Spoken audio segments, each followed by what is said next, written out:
backstage at Reading, apparently in Dolly Parton's Super Deluxe Winnebago. The Manics have joined me, well, Nicky and James have from the band.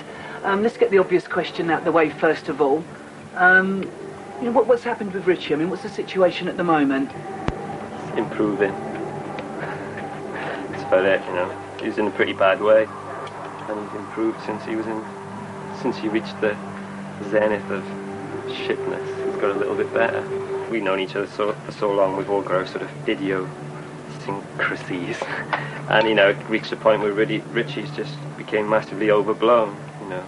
His mutilation, his drinking, his lack of food, you know, and just reached a peak of, like I said, of ugliness, really. And I think we both realised him, you know, himself, us, and perhaps his parents as well, realised that something had to be done. Just went past the point where it didn't even seem like, you know, he was trying to perpetuate some kind of self-myth, you know, because he went past there, you know, so when somebody stops, you know, rationalising their kind of self-abuse, then that's when it was wrong, I suppose. When someone phones you up at 5 in the morning, 5 times a week, saying, "Is General Kurtz telling the truth in Apocalypse Now?" then I think you realise that something's going wrong. Well, the thing is, as people and as a band, we're probably more open, you know, and friends and all the rest of it, and all that crap, American-style talking, than any other band, you know. We've done nothing else but talk for like 5 years constantly, so we all know each other's faults and problems. It's just that sometimes you can't do anything about them. You know, it needs to reach a peak for something to be done, really. I think what Smith's question is the vast amount of vanity, you know, in music and in the music industry itself. In what way? Just, you know, you realise that everybody's got such a large degree of self-importance. Come here today and you witness that, you know, and it just sucks, you know. And it's just, I think Richie had a massive kind of negative vanity in that he was so obsessed with himself that he completely damaged himself, you know. And it's just vanity, really. I think we realised that we've got to do something about it as being in a band. Was this an ongoing thing during the recording of the album, James? I mean, was this sort of something that was evolving then?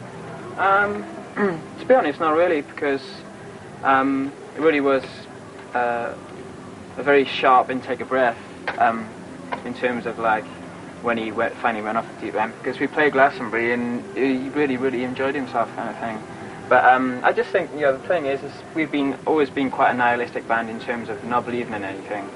But we've always like been the kind of band that really wants to try and believe in something. So I think it's just really accumulative, and you know, any kind of signs are not that hard to read when are very hard to read when it's been an ongoing situation for like, you know, 4 years, you know. It's just like you look back on our career, and like the first song we wrote was Suicide Alley, the cover version we did with Suicide is Painless, a song called Spectators of Suicide. You know, the first Sounds cover we had Richie had a shirt saying "Kill Yourself." You know, and you think we all did that sort of thing, and you think it bypasses you, but perhaps these things build up more than you think. You know, that's the only way I can explain it, really. I kind of, when I was, you know, doing the album, I would sing a lot of the lyrics. Kind of like, basically on the album, kind of like there really are only, I think, 2 songs that are quite personal, and the rest are from a different perspective. 4 times £7. Probably 3 to 2 songs that are quite personal, but that leaves another 11 songs that are written from other people's perspectives or about other events. So, you know, that's always been the case for us, to be honest, that kind of ratio of like personal songs and songs that are not particularly in the first person. And it's kind of like, no, because kind of like, perhaps I was just corny enough to think that kind of, you know, the album was some kind of catharsis or something, but it obviously wasn't, you know. What does this album say about, you know, where the Manics are at now then? I mean, as far as you're concerned? Just trying to reject, you know, a lot of the things we've done over the last 2 years, really, or come to terms with them at least. So what's going to happen today? Is it a stripped down version of the Manics, just you 3? You'll probably like us for the first time out today. Yeah, shut 3-piece. Shitty little mud trio. Napoleon shouted to top, the Chamberlain you see got in you. A class gun was serenaded the clear.